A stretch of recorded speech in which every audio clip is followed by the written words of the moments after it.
Hi there, I'm Tim. I'm Megan, and we're making chada today. Chada is a traditional pastry that my Assyrian ancestors brought with them in the early 20th century from what is now northern Iran, Azerbaijan, the Tbilisi Lake Urmia region. It's a full day process, and we're excited for you to be here.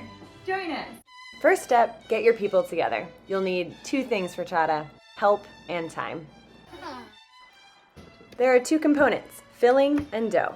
Both are made with lots of butter and flour. First up is the filling.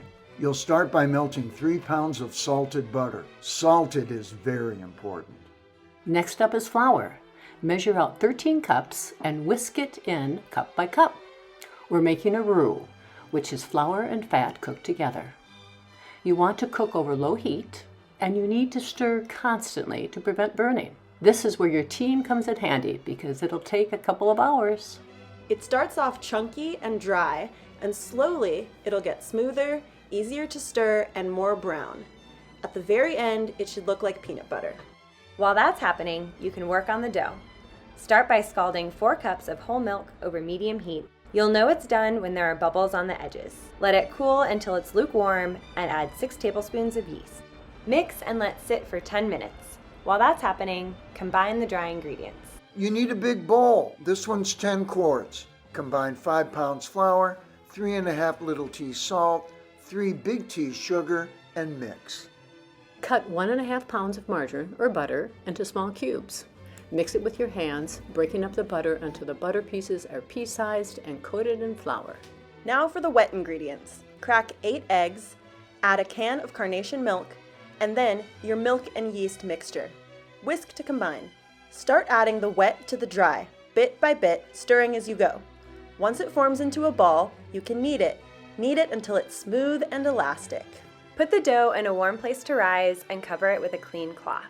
Punch it down when it has doubled in size and let it rise again until it has doubled again. Punch it down one more time. After that, we're going to separate the dough into little dough babies. They can be about 6 inches in diameter. We usually get about 13 or 14. Put them on a floured sheet, cover them, and let them rest for about 30 to 40 minutes. Now we're ready to make the chada. Roll the dough into a rectangle on a floured sheet. Add 1/3 cup of filling, more if you want.